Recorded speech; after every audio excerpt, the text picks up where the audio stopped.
아침 6시 반, 부엌 형광등이 켜지는 소리가 하루를 연다. 나는 손자 윤우의 도시락통을 꺼내며 시어머니 방에서 새어나오는 약 냄새를 들이마신다. 파스와 소화제가 섞인 그 냄새는 이 집의 아침을 여는 또 다른 신호다. 오늘은 햄 말고 계란말이만 넣어. 시어머니가 방문 너머로 말한다. 벌써 깨어 계신 모양이다. 나는 대답 대신 냉장고 문을 연다. 계란 6알, 당근 반쪽, 대파 한 줌. 된장찌개가 부글거리는 소리 사이로 도마위 칼질 소리가 경쾌하게 퍼진다. 간장은 내가 쓰던 걸로 해. 부엌으로 들어선 시어머니의 목소리에 손끝이 미세하게 굳는다. 싱크대 위 2개의 간장병. 하나는 진간장, 하나는 양조간장. 나는 이미 진간장을 집었지만 그분이 원하는 건 왼쪽의 양조간장이다. 15년째 반복되는 이 순간 나는 말없이 병을 바꿔든다. 요새 애들은 입맛이 까다로워서. 시어머니는 장독대가 보이는 창가로 걸어간다. 그곳 낡은 의자 위에는 누렇게 바랜 레시피 노트가 놓여 있다. 표지에 꽂힌 말린 장미 책갈피가 아침 햇살에 비친다. 그 노트는 시할머니 때부터 내려온 것이라 했다. 김치 담그는 법, 장 담그는 시기, 제사상 차리는 순서. 이 집안의 규칙들이 종이 위에 그리고 우리의 손끝에 살아 숨쉰다. 계란말이가 노릇하게 익어간다. 나는 도시락통에 밥을 담으며 창밖을 본다. 저 너머 어딘가 내 이름으로만 사는 시간이 있을까?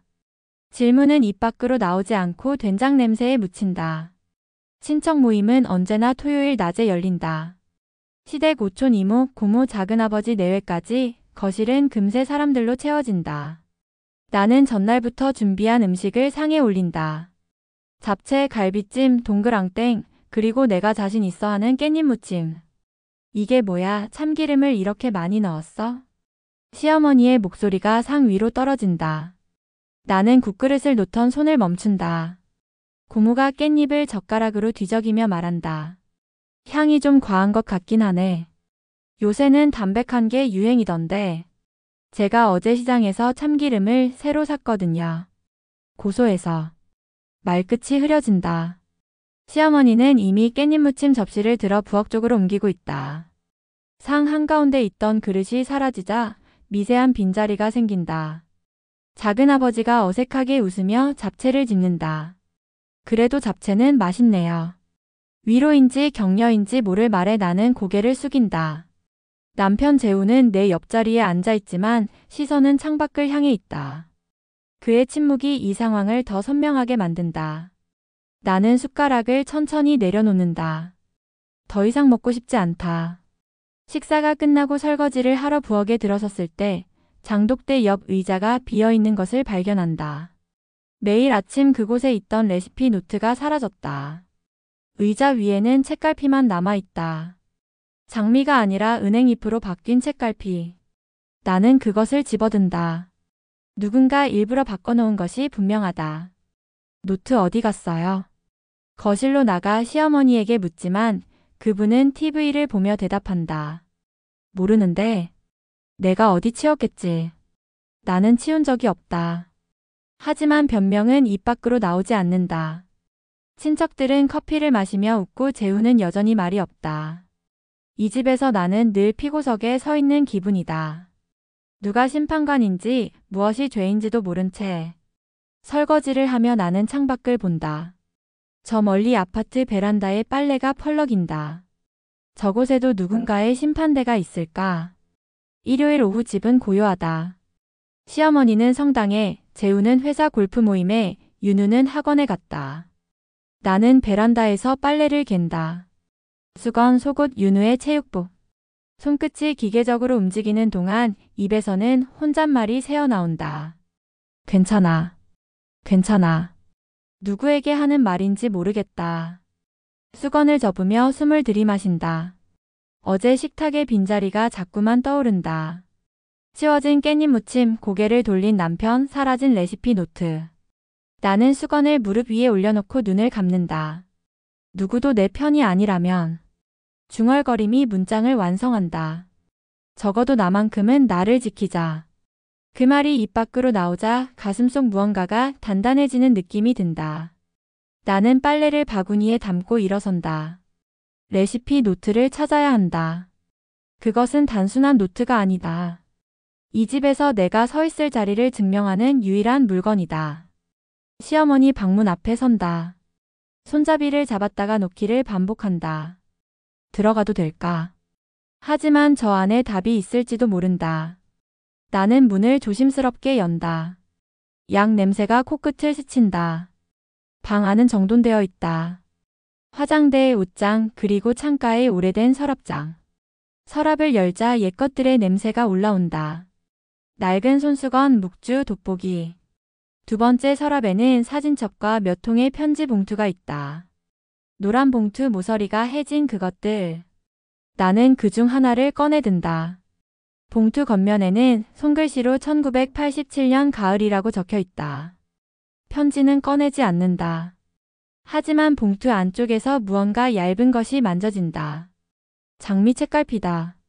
숨이 멎는다. 내가 찾던 그것이 여기 있다. 시어머니가 가져간 것이다. 왜? 나를 시험하려던 것일까? 아니면 그저 자신의 것으로 되돌리고 싶었던 것일까? 나는 책갈피를 손에 쥔 채 서랍을 닫는다. 편지들은 그대로 둔다. 그것까지 건드릴 용기는 없다. 방을 나와 거실로 돌아온다. 손 안의 책갈피가 따뜻하다. 나는 소파에 앉아 그것을 바라본다. 말라비틀어진 장미, 누군가의 시간이 눌려있는 이 조각. 나는 이것을 다시 레시피 노트에 꽂을 것이다. 노트를 찾는 즉시 창밖으로 해가 기운다. 나는 책갈피를 주머니에 넣고 일어선다. 이제 나는 안다. 이 집에서 내 편은 나뿐이라는 것을. 그리고 그것만으로도 충분하다는 것을. 월요일 저녁 윤우가 학원에서 돌아온다. 현관문을 열고 들어서는 손자를 시어머니가 반긴다. 나는 부엌에서 저녁 설거지를 하며 그 광경을 본다. 할머니와 손자. 이 집에서 가장 단단한 연결고리. 할머니, 오늘 수학 100점 맞았어요. 그래? 우리 윤우 잘했네. 시어머니의 목소리가 부드럽다. 내게는 한 번도 들려주지 않은 온도. 나는 물기를 닦으며 그 온기를 멀리서 지켜본다. 윤우가 방으로 들어가고 시어머니도 자기 방으로 향한다. 나는 마지막 그릇을 정리하고 거실 소파에 앉는다. 엄마. 윤우가 방문을 열고 나온다. 손에 색연필을 쥐고 있다. 왜? 엄마, 할머니가 가끔 몰래 울어. 숨이 멈춘다. 나는 윤우를 바라본다. 뭐라고? 지난주에 화장실 가려다가 봤어. 할머니 방에서 작은 소리로 우는 거. 불 꺼진 방에서. 윤우는 태연하게 말하지만 그 문장이 내 가슴을 흔든다. 시어머니가 운다. 나는 그분이 우는 모습을 상상해 본 적이 없다. 항상 단단하고 정확한 분. 그분도 우는구나. 엄마한테는 비밀이야. 할머니가 알면 안 돼. 윤우가 손가락을 입에 갖다 댄다. 나는 고개를 끄덕인다. 아이는 다시 방으로 들어가고 나는 소파에 남는다. 시어머니의 눈물. 그 이유가 궁금하다. 다음날 오전 시어머니가 병원에 가고 집은 또 비었다. 나는 이불을 개다가 골방문 앞에 선다. 창고처럼 쓰는 그곳, 오래된 물건들이 쌓인 방. 문을 열자 먼지 냄새가 올라온다. 낡은 이불, 선풍기, 화분, 그리고 구석에 놓인 나무 상자. 상자를 열자 편지들이 가득하다. 봉투마다 연도가 적혀 있다.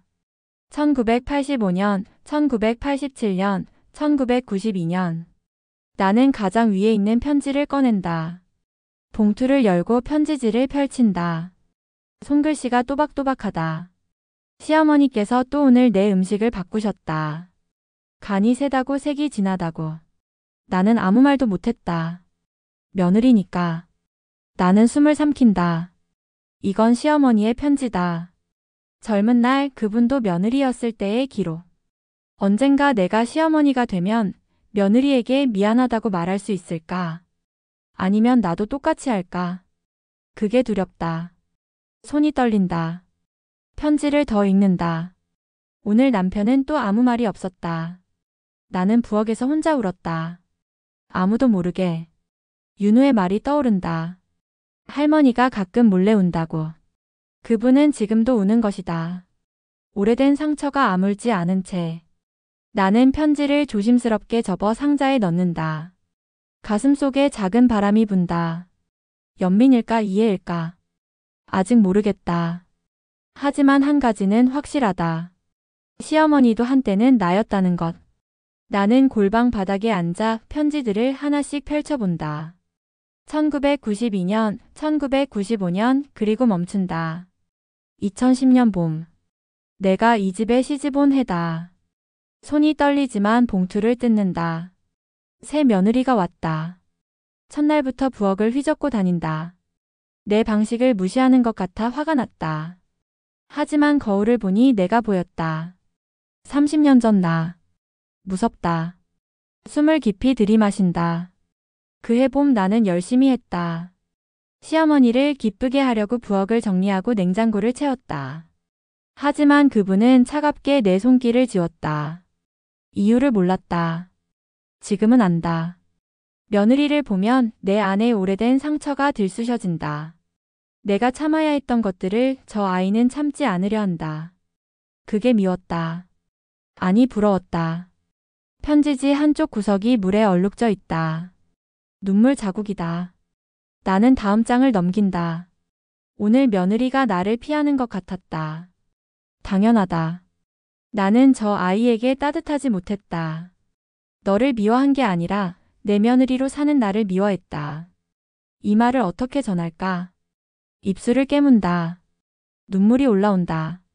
시어머니는 나를 미워한 게 아니었다. 자신을 미워했던 것이다. 며느리라는 이름으로 눌러 살아야 했던 시간들을. 나는 편지를 무릎 위에 올려놓고 눈을 감는다. 발소리가 들린다. 현관문 여는 소리. 시어머니가 병원에서 돌아오신 것이다. 나는 서둘러 편지들을 상자에 넣고 골방을 나온다. 거실로 걸어가자 시어머니가 신발을 벗고 있다. 다녀오셨어요? 응. 짧은 대답. 시어머니는 가방을 소파에 놓고 부엌으로 간다. 나는 따라가지 않고 장독대 옆 의자를 본다. 레시피 노트가 돌아와 있다. 언제 갖다 놓으셨을까? 책갈피도 꽂혀 있다. 장미 책갈피. 하지만 가까이 다가가 보니 장미 꽃잎이 부서지기 시작했다.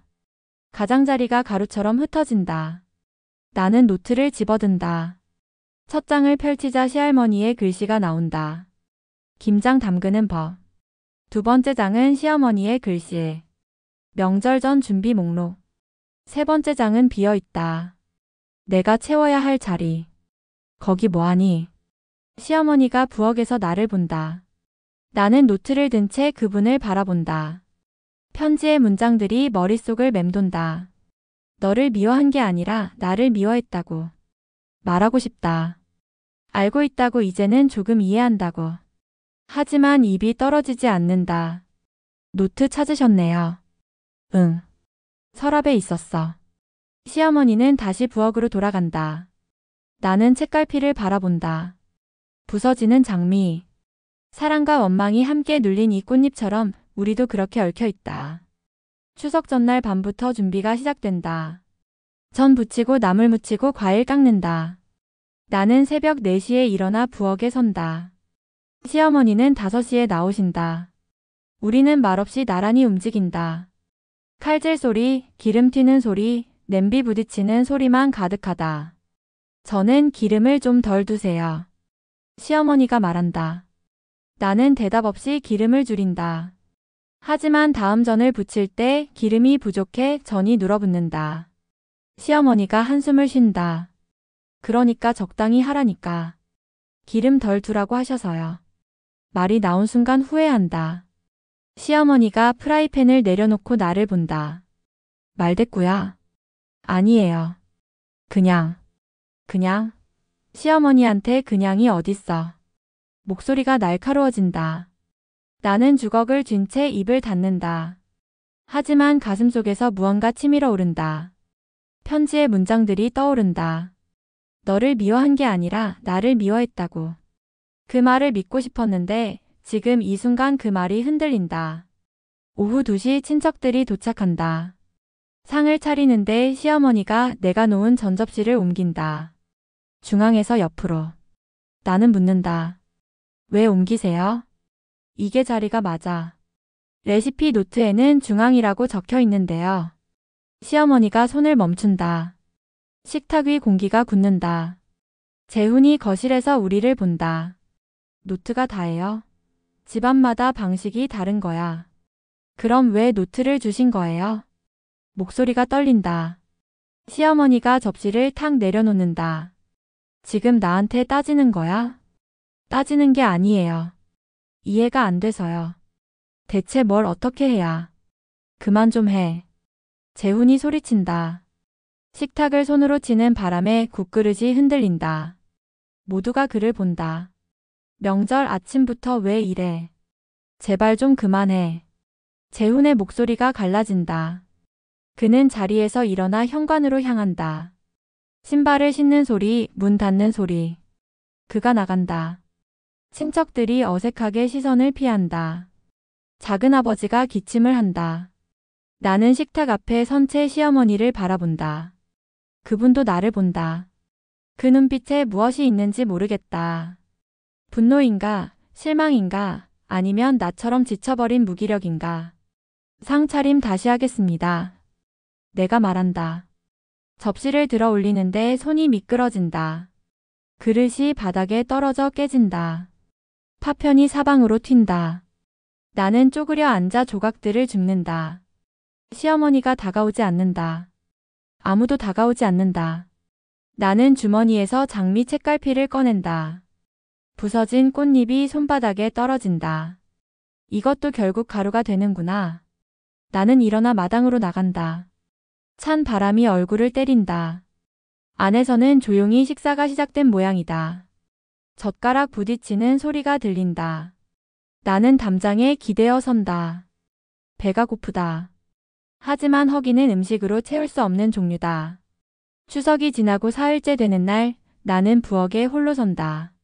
새벽 5시. 시어머니는 아직 방에 계신다. 나는 레시피 노트를 꺼낸다. 얼룩난 페이지들을 넘긴다. 된장찌개 끓이는 법. 시할머니의 글씨 아래 시어머니가 덧붙인 메모가 있다. 멸치 육수는 약불에서 천천히. 나는 냄비에 물을 붓고 멸치를 넣는다. 약불. 천천히. 노트대로 움직인다. 시어머니의 방식을 따라간다. 육수가 끓는 동안 나는 창밖을 본다. 새벽 하늘이 조금씩 밝아진다. 웬일이야. 등 뒤에서 목소리가 들린다. 시어머니다. 나는 돌아보지 않고 대답한다. 노트 보면서 끓여보고 있어요. 시어머니가 부엌으로 들어와 냄비를 들여다본다. 말없이 한참을 바라보시더니 작은 한숨을 내쉰다. 육수색이 좋네. 짧은 말이지만 그 안에 온기가 있다. 나는 멸치를 건져내고 된장을 푼다. 시어머니가 국자를 들어 한 모금 맛본다. 간이 맞네. 어머니 방식대로 했어요. 나는 불을 끄고 시어머니를 본다. 그분도 나를 본다. 우리 사이에 놓인 냄비에서 김이 피어오른다. 어머니. 응. 제 방식으로도 한번 끓여볼게요. 맛봐주실래요? 시어머니의 눈빛이 흔들린다. 놀람인지 경계인지 알 수 없다. 하지만 그분은 고개를 끄덕인다.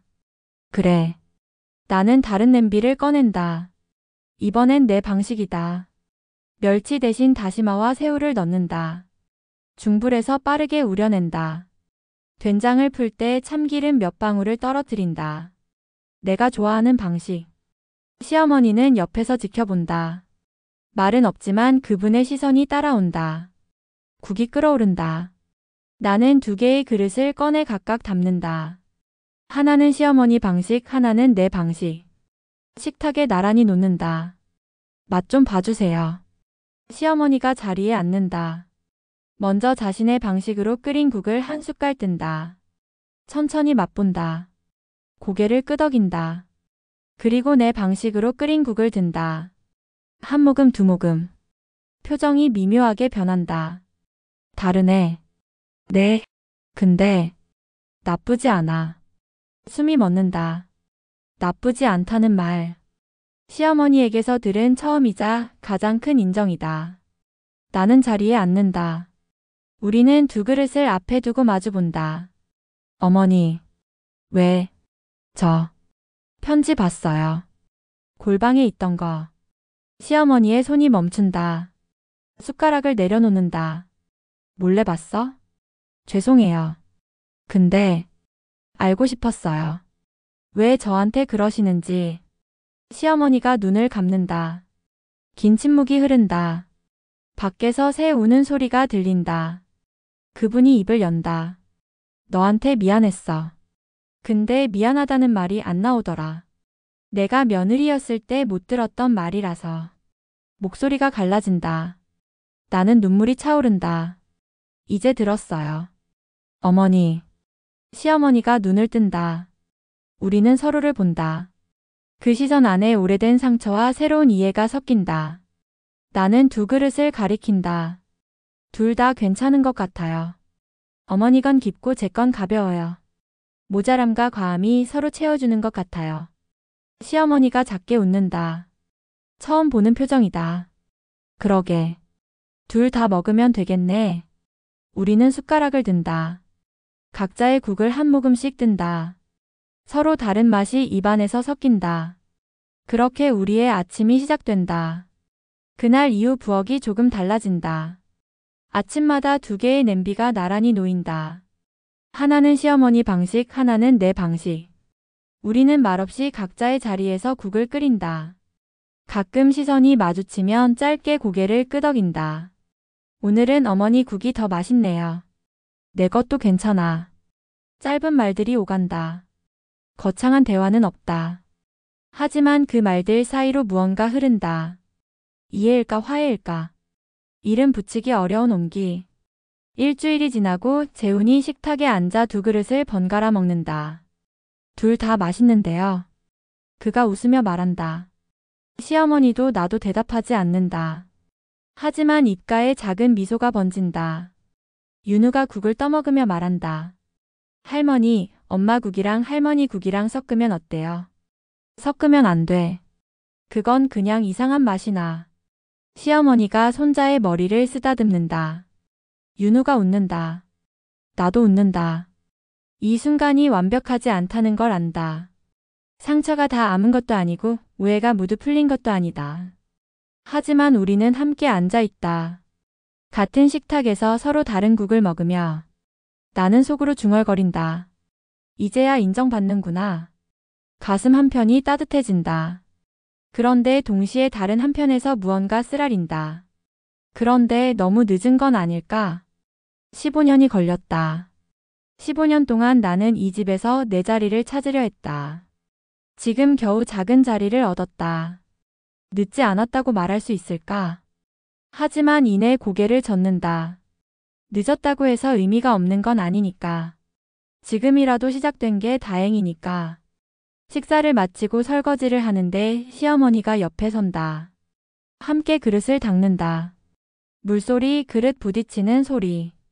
그 사이로 작은 대화가 흐른다. 다음 주 생신인데 뭐 해드릴까요? 아무거나. 내가 만드는 거면. 어머니 방식으로 할게요. 내 방식으로 해도 돼. 나는 그분을 본다. 시어머니도 나를 본다. 그 눈빛에 미안함과 고마움이 섞여 있다. 저녁 나는 레시피 노트 앞에 앉는다. 장미 책갈피 조각들을 작은 비닐에 담는다. 부서진 꽃잎이지만 버릴 수 없다. 이것도 우리의 시간이니까. 나는 비닐을 노트 뒤쪽에 끼워둔다. 그리고 빈 페이지를 펼친다. 펜을 든다. 2025년 가을. 된장찌개 끓이는 법. 두 가지 방식. 글씨를 쓰기 시작한다. 시어머니의 방식을 먼저 적는다. 그 아래 내 방식을 적는다. 두 줄이 나란히 놓인다. 서로 다르지만 같은 페이지에 함께 있다. 마지막 줄을 쓰고 펜을 내려놓는다. 창밖으로 달이 떠오른다. 나는 노트를 덮고 일어선다. 부엌으로 가서 물 한 잔을 마신다. 시어머니 방에서 불이 켜져 있다. 그분도 아직 안 주무신 모양이다. 나는 물잔을 내려놓고 중얼거린다. 새로 시작하는 법을 배우는 거야. 늦었지만 시작이다. 완벽하지 않지만 우리의 방식이다. 화해는 선언이 아니라 습관처럼 매일 조금씩 밥상 위에 올라오는 것이다. 내일도 우리는 2개의 냄비를 올릴 것이다. 그렇게 계속.